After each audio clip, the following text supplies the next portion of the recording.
Start.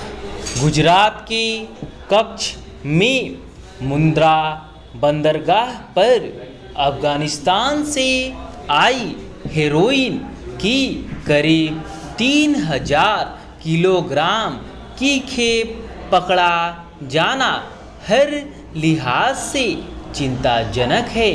हैरानी की बात यह है कि इसे टेल्कम पाउडर बताकर आयात किया गया था। इससे यही पता चलता है कि देश में नशीले पदार्थों की तस्करी कितना आसान काम है।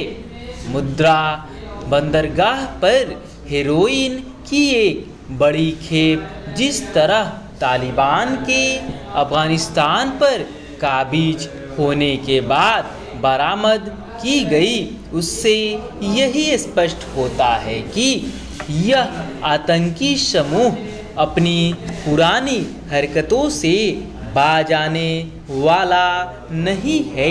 अफगानिस्तान में दुनिया की करीब 85% अफीम होती है और तालिबान इसी की खेती के बल पर फलता फूलता रहा है।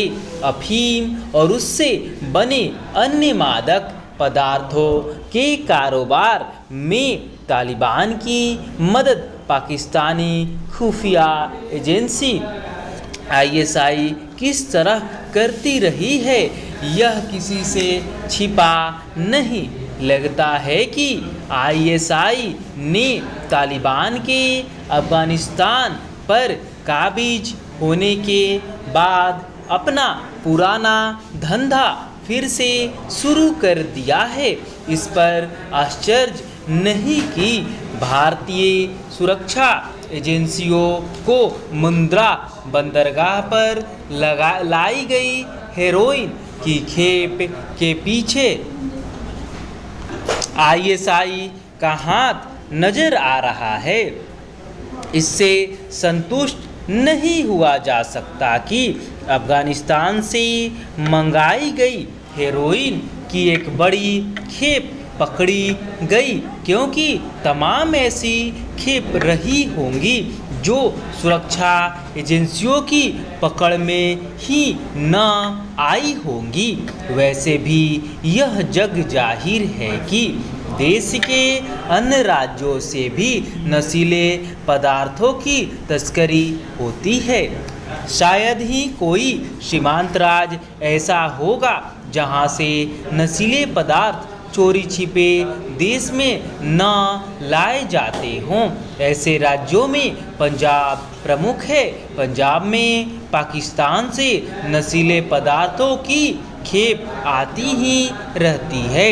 जब अमरिंदर सिंह पंजाब की सत्ता में आए थे तो उन्होंने पाकिस्तान से होने वाली नशीले पदार्थों की तस्करी पर रोक लगाने का वादा किया था, लेकिन 4.5 साल बीत गए और स्थितियां जस की तस रही।